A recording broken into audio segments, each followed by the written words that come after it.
Halo, selamat datang kembali di pembahasan kita. Coba bayangkan sejenak deh, apa sih bentuk pengabaian yang paling parah? Mungkin bukan sekedar lupa atau nggak sempat baca pesan penting, tapi sengaja menganggap pesan itu nggak ada, nggak relevan sama sekali. Nah, ternyata ada satu kata dalam Al-Quran yang merangkum semua itu. Mahjuro. Ini bukan sekedar istilah, tapi ini inti dari sebuah keluhan. Sangat personal. Aduan langsung dari Rasulullah SAW kepada Tuhannya tentang sikap kaumnya. Jadi, dari catatan yang Anda kirimkan, misi kita kali ini adalah membongkar tuntas. Apa itu mahjuro, kenapa ini jadi masalah besar, dan yang paling penting, gimana caranya supaya kita nggak termasuk di dalamnya. Oke, mari kita langsung masuk ke intinya ya. Titik awal kita ini bukan main-main. Ini sebuah adegan di mana Rasulullah SAW, seorang utusan, mengadu langsung pada Allah. Bisa kita bayangkan betapa beratnya masalah ini sampai harus diangkat langsung ke langit. Mungkin bisa tolong dibacakan ayat kuncinya? Tentu. Ayat yang menjadi pusat pembahasan kita ada di surah Al-Furqan, ayat 30. Allah mengabadikan aduan Rasulnya dengan firman, "Wa qala Rasul, ya Rabbi, inna qaumi ittakhadhu hadzal Qur'ana mahjura." Terjemahannya kurang lebih, dan berkatalah Rasul, "Ya Tuhanku, sesungguhnya kaumku telah menjadikan Al-Quran ini sesuatu yang tidak diacuhkan." Mahjura. Setiap kali saya dengar ayat ini rasanya berat sekali. Kata-katanya itu penuh emosi ya. Ini bukan laporan, ini syakwa, sebuah keluhan, sebuah curahan hati. Dan yang bikin lebih menusuk lagi adalah kata terakhir itu, mahjuro. Nah, disinilah bagian yang sangat menarik. Apa sih sebenarnya yang tersembunyi di balik kata ini? Apa sekedar berarti nggak dibaca gitu? Pertanyaan yang bagus sekali, karena disitulah letak kesalahpahamannya. Mahjura itu jauh lebih dalam dari sekedar tidak dibaca.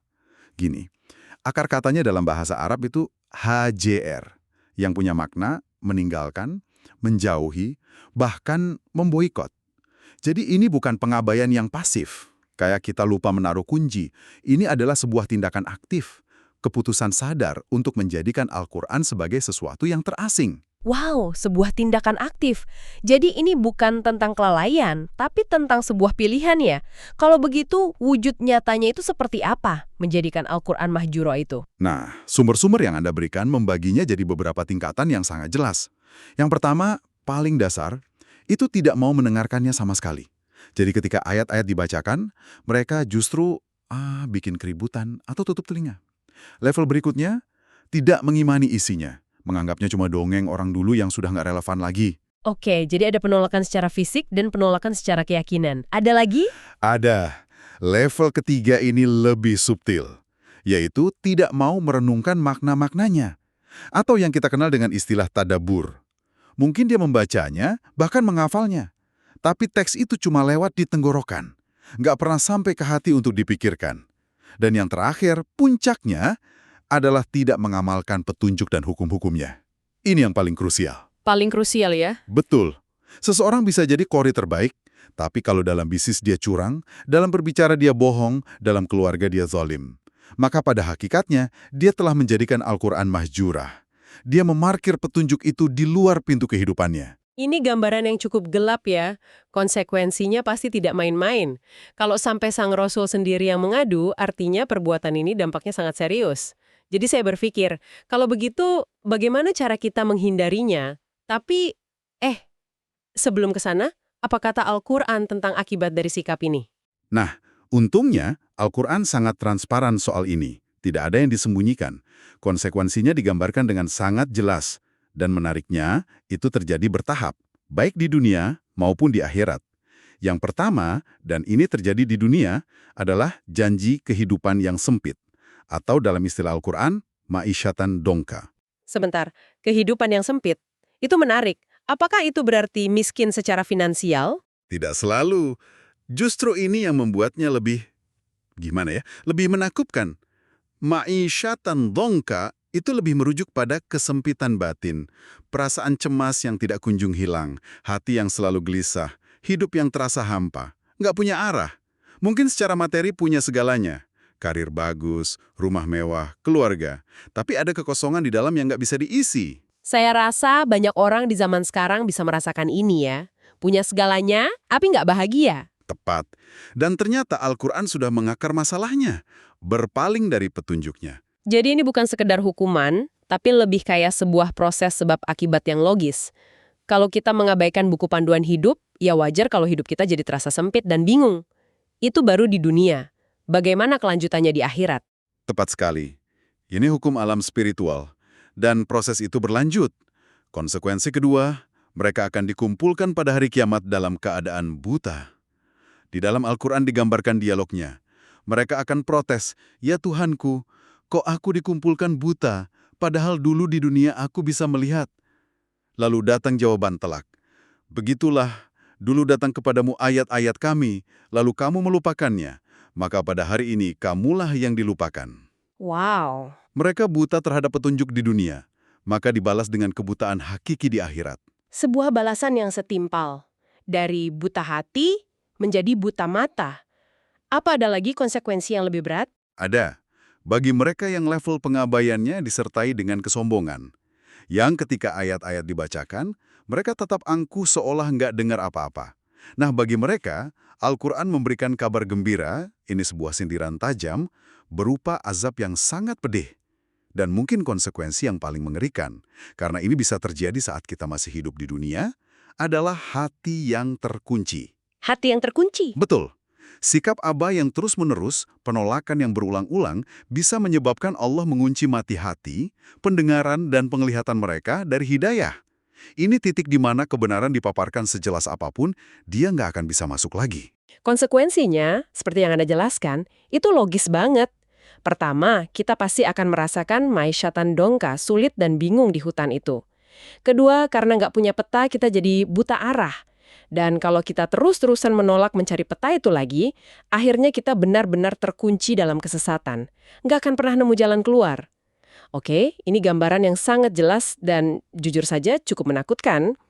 Tapi Al-Quran kan bukan kitab yang isinya cuma ancaman. Pasti ada jalan keluarnya. Untungnya sumber yang Anda berikan nggak berhenti di situ kan? Ada peta untuk kembali ke jalur yang benar. Tentu saja, Al-Quran tidak pernah menyajikan masalah tanpa solusi. Dan solusinya sangat sistematis. Sumber kita merangkumnya menjadi 5 langkah praktis. Ini bukan sekedar checklist ya, tapi sebuah kerangka interaksi yang utuh. Langkah pertama adalah membaca dengan benar. Tilawah. Membaca dengan benar. Apa maksudnya? Sekedar lancar tajwidnya. Itu bagian darinya, tapi lebih dari itu. Al-Quran pakai frasa haqqa tilawati, yaitu membacanya dengan sebenar-benarnya bacaan. Ini menyangkut kesungguhan, adab, dan kehadiran hati saat membaca. Ditekankan juga untuk membacanya secara tartil, perlahan, jelas, nggak terburu-buru. Analogi sederhananya, ini kayak menikmati makanan lezat. Kita nggak menelannya bulat-bulatkan, tapi kita kunyah perlahan supaya bisa merasakan setiap bumbunya. Nah, begitu juga dengan ayat Al-Quran. Dibaca perlahan agar pesannya mulai meresap. Saya suka analogi itu. Kualitas lebih penting dari kuantitas ya. Bukan soal seberapa cepat khatam, tapi seberapa dalam bacaan itu menyentuh. Lalu setelah kita menikmati bacaannya, langkah kedua apa? Langkah kedua adalah merenungkan maknanya, tadabbur. Inilah jantung dari interaksi kita dengan Al-Quran. Maaf memotong, tapi jantungnya itu kata yang sangat kuat. Kenapa bukan membaca atau mengamalkan yang jadi jantungnya? Pertanyaan yang sangat kritis, karena tanpa tadabbur, membaca hanya akan jadi aktivitas lisan yang kosong, dan mengamalkan bisa jadi cuma rutinitas tanpa ruh. Tadabburlah yang menghubungkan keduanya, jembatan antara teks dan realitas. Allah bahkan menegaskan dalam Al-Quran, kitab ini diturunkan liyadabbaru ayatihi, agar ayat-ayatnya direnungkan. Ayat lain bahkan bertanya ritoris, apakah mereka tidak melakukan tadabbur terhadap Al-Quran, ataukah hati mereka telah terkunci? Ini menunjukkan betapa vitalnya tadabbur. Tapi tadabbur itu kan kedengarannya berat dan sulit ya, kayak cuma untuk para ulama. Ada contoh praktisnya nggak? Misalnya saya orang awam baca ayat tentang infak. Proses tadabburnya itu seperti apa? Tentu, prosesnya bisa dimulai dengan pertanyaan sederhana. Setelah baca ayat tentang infak, kita berhenti sejenak.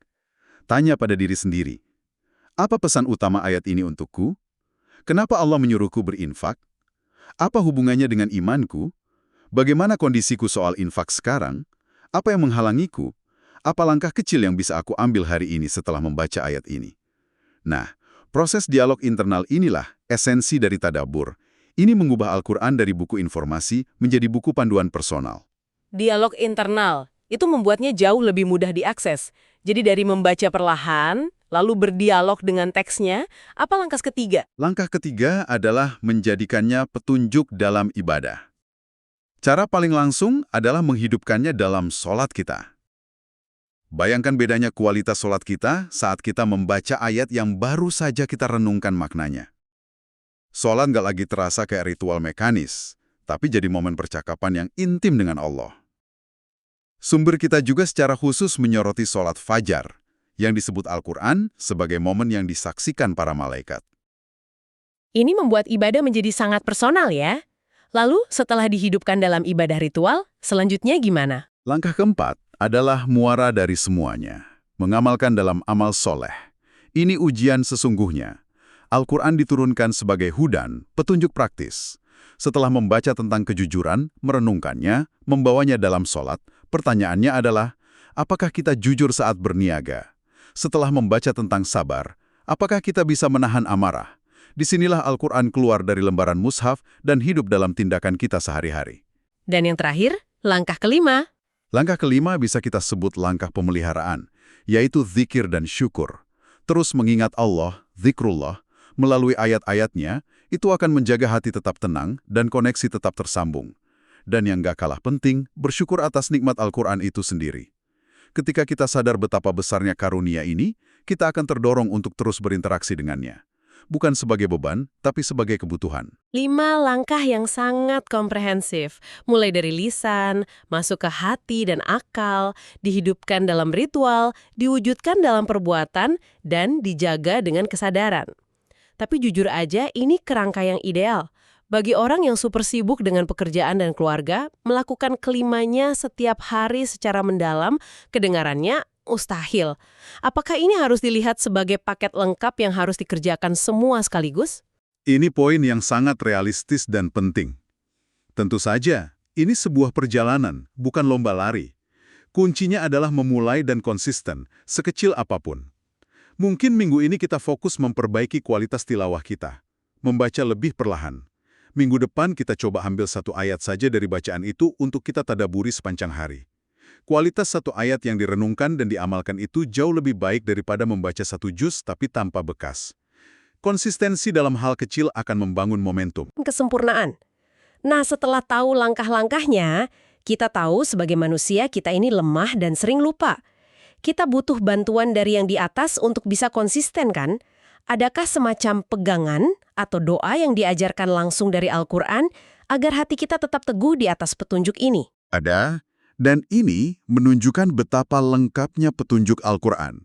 Ia tidak hanya memberi perintah, tapi juga mengajarkan kita cara memohon kekuatan untuk menjalankan perintah itu. Ada satu doa yang sangat indah dan relevan, dari surah Ali Imran ayat 8. Doa ini diajarkan kepada kita untuk memohon agar hati tidak tergelincir setelah menerima hidayah. Bunyinya, Rabbana la tuzigh qulubana ba'da idh hadaitana wa hab lana min ladunka rahmah innaka antal wahhab. Terjemahannya, ya Tuhan kami, janganlah Engkau jadikan hati kami condong kepada kesesatan sesudah Engkau beri petunjuk kepada kami, dan karuniakanlah kepada kami rahmat dari sisi Engkau, karena sesungguhnya Engkaulah Maha Pemberi karunia. Sebuah doa yang penuh kerendahan hati. Ada pengakuan bahwa hati kita ini bisa berbolak-balik. Tepat sekali. Doa ini adalah pengakuan total bahwa hidayah dan keteguhan hati itu mutlak datangnya dari Allah. Kita bisa berusaha sekuat tenaga dengan kelima langkah tadi. Tapi pada akhirnya kita harus menadahkan tangan dan memohon kepadanya, Al-Wahhab, Sang Maha Pemberi, untuk menjaga hati kita agar tidak berbelok. Ini kombinasi sempurna antara usaha maksimal manusia dan tawakal total kepada Tuhan. Baik, mari kita tarik benang merah dari pembahasan kita yang mendalam ini untuk Anda. Kita berangkat dari satu kata yang berat, mahjura. Ini bukan sekedar lupa baca, tapi sebuah tindakan aktif menjadikan Al-Quran terasing dari hidup kita. Sebuah sikap yang begitu serius hingga menjadi aduan langsung dari Rasulullah. Konsekuensinya pun bukan hukuman acak, tapi rangkaian sebab akibat yang logis. dari kehidupan dunia yang terasa sempit, berlanjut ke kebutaan di akhirat sampai hati yang terkunci. Tapi, jalan keluarnya juga sangat jelas dengan proses interaksi 5 tingkat: membaca, merenung, menghidupkan dalam ibadah, mewujudkan dalam amal, dan menjaganya dengan zikir dan syukur. Dan jika kita hubungkan ini dengan gambaran yang lebih besar, ayat tentang keluhan Rasulullah itu ditujukan kepada qaumi, kaumku. Al-Quran kita yakini berlaku sepanjang masa. Ini meninggalkan sebuah pertanyaan yang mungkin sedikit menusuk untuk kita renungkan secara pribadi. Di zaman kita sekarang, di tengah lautan informasi, di saat Al-Quran justru ada di ujung jari kita lewat berbagai aplikasi, lebih mudah diakses daripada kapanpun dalam sejarah. Siapakah kaum yang diadukan oleh Rasul itu? Apakah ada kemungkinan tanpa sadar kita menjadi bagian dari mereka? Dan yang terpenting, apa satu langkah kecil berdasarkan 5 langkah tadi yang bisa kita mulai hari ini, detik ini, untuk memastikan jawaban dari pertanyaan itu adalah bukan saya.